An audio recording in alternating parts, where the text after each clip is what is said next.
আসসালামু আলাইকুম রহমতুল্লাহ, কেমন আছেন সবাই? আল্লাহর রহমতে আমিও অনেক ভালো আছি।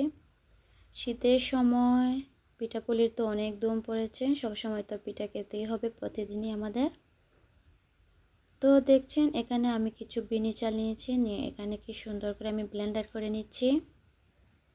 আর এখন তো হাতে কোটা হয় না চালগুলা, তো আমাদের অনেক সহজ হয়ে গেছে। আমরা ব্লেন্ডার করে নিই সব কিছু। তো ব্লেন্ডার করে দেখেন এখানে আমি কিছু চালগুলো এভাবে করে নিচ্ছি, যে গুঁড়িগুলা বার হয়েছিল। তারপর এখানে দেখেন আমি নারকেল কিছু বেজে রেখেছি। আর এখানে কিছু আজকে আমার আম্মু এই পিঠাটা করবেন, এটাকে আমরা পাপা পিঠা বলি।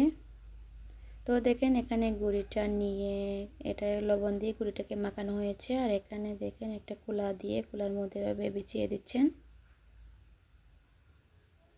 তো এভাবে রাউন্ড শেপ করে সুন্দর করে বিছিয়ে এটাকে 2-3 মিনিট ঢাকনা দিয়ে ডেকে সিদ্ধ করে নেবেন। আর এখানে দেখেন নারকেলের পুরটা দিয়ে দিচ্ছেন। নারকেলের পুরটা দিয়ে দেখেন এভাবে সুন্দর করে বাইজ করে নিচ্ছেন।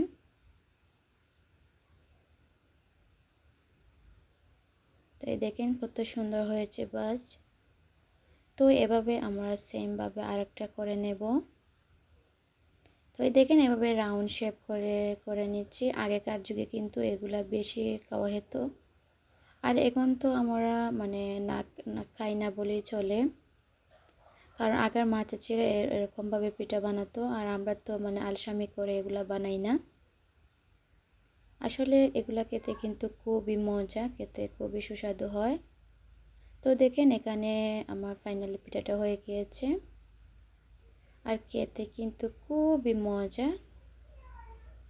আর শীতের সকালে এগুলা খেতে যে কি দারুণ লাগে কি বলবো আপনাদের। আর এখানে আমি একটা পিঠারও আয়োজন করেছি, এখানে আমি চাটনি পিঠা বানাবো। তো এখানে দেখেন কিছু মরিচ, শুকনো মরিচ আর রসুন ধুয়ে নিচ্ছি। আর এখানে কিছু শুটকি, চাপা শুটকি ভেজে রেখেছি। আর এখানে কিছু চাউলের গুঁড়াকে পানি দিয়ে একটা ডলা বেঁধে নেব, কাই বানিয়ে রেখে দেব। তো দেখেন এভাবে গোল শেপ করে আমি পিঠাগুলোকে বানিয়েছি। তো দেখেন আমি সবগুলোকে এভাবে বানিয়ে নিচ্ছি।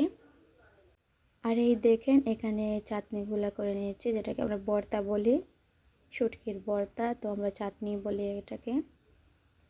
তো দেখেন তারপরে এখানে এই শেপগুলোর মধ্যে সুন্দর করে চাটনিটাকে মেখে দিচ্ছি। আসলে এরকম এখন অনেকে আমাদের খাওয়া হয় না, আগে কিন্তু অনেক খাওয়া হতো। কিন্তু মাঝে মাঝে তো মনে হয় আমাদের এগুলা খাওয়া আসলে জানে অনেক সময় চায়। তো এই দেখেন, আর এখন এগুলাকে আমরা সবগুলা বানিয়ে নেওয়া হয়েছে। আর এখন এগুলাকে আমরা মাটির কোলায় ছেঁকে নেব। দেখেন মাশাআল্লাহ কত সুন্দর হয়েছে পিঠাগুলা। তো আজকে মাটির কুলা দিয়ে যখন বানাবো, তাহলে মাটির চুলায় এগুলাকে আমরা জাল দেব। তো এই দেখেন আগে কুলাটাকে গরম করে নিচ্ছি, নেওয়ার পর আমি সবগুলা পিঠা এভাবে ছেঁকে নেব সুন্দর করে। আর মাটির চুলা যদি ভাজা হয় তাহলে খুবই মচমচে হয় খেতে, আর মচমচে খেতে হলে যে কি দারুণ লাগে। তো দেখেন মাশাআল্লাহ আমার সবগুলা পিঠা হয়ে গিয়েছে। তো আমি আপনাদের একটি ভেঙে দেখাচ্ছি। ভাঙার পর দেখেন কি সুন্দর একটা স্মেল এসেছে, আর খেতে খুবই দারুণ হয়েছিল। তো কেমন হয়েছে সবাই আমাকে জানাবেন। সবাই ভালো থাকবেন। আল্লাহ হাফিজ।